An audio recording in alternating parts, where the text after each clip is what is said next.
Bugün hər yerdə proteinli keklər, proteinli barlar, biskvitlər dəbdədir və bu qədər protein bizə lazımdırmı? Bugün bu haqqda danışmaq istəyirəm. Əslində bütün qidalı maddələr kimi zülalların da özünün balanslı qəbulu lazımdır. Artıq miqdarda zülal orqanizmi zədələyər və bir çox xəstəliklərə də yol aça bilər. Ona görə də bugün bu mövzunu sona qədər dinləyin və suallarınızı şərhlərdə yazmağı da unutmayın. Zülallar amin turşulardan ibarət olub, hormonların, fermentlərin, hüceyrə divarının əsas materialı olmasına baxmayaraq enerji mənbəyi deyil. Və biz sırf zülal ilə qidalandıqda enerjimizin təmin edən əsas qidalı maddələrdə bir qədər azaltmış oluruq və bu zamanda orqanizmin zaman-zaman tükənməsinə səbəb ola bilərik. ADA və ISD kimi beynəlxalq nüfuzlu endokrin cəmiyyətlərin verdiyi tərifə görə qida balansına gündəlik nəzarət belə olmalıdır.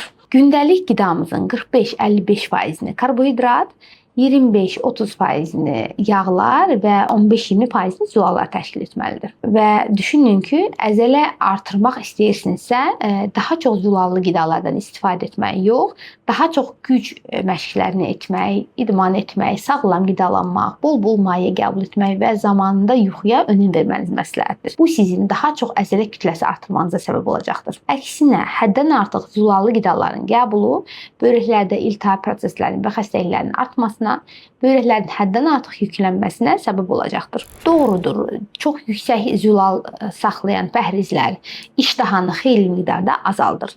Lakin bir müddət sonra orqanizmdə buna öyrəşmə əmələ gəlir və bir neçə müddət sonra, təqribən 3 ay sonra karbohidrat balansı azaldıqca metabolik adaptasiya baş verir və orqanizm artıq bu şəraitə öyrəşmiş olur. Və bu da çəki vermə prosesinin azalmasına, ləngiməsinə səbəb olacaqdır. Daha bir belə deyim var.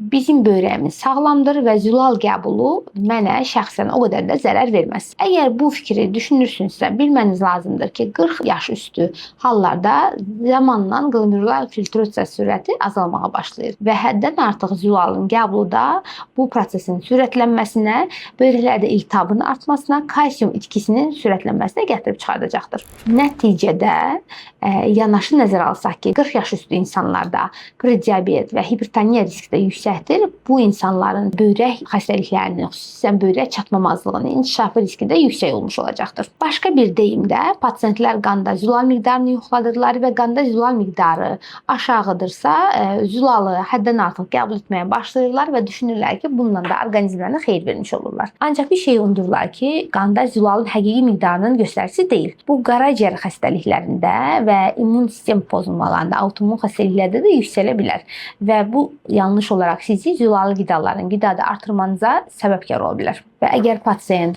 qaraciyər xəstəsidirsə və həmçinin real acılıqdadırsa, bu pasiyentlərdə qanda zülalın miqdarı aşağı göstərəcəkdir. Bəs bizə təqribən nə qədər zülal lazımdır? Bilməniz lazımdır ki, orta statistik sağlam insanın zülal tələbatı sutkalıq 0,8-1 qram kiloqramdır. Bu gündəlik dozamızdır. Təqribən 70 yaşlı insana 80-100 qram arasında zülal qəbul məsləhət görülür. İdmançılarda və intensiv məşq edən insanlarda isə bu 1,6-2 qrama bərabərdir. Ancaq böyrək və qaraciyər xəstələrimizdə miqdar azalmalı və gündəlik doza 1 kiloqrama 0,8 qramdan hesablanmalıdır.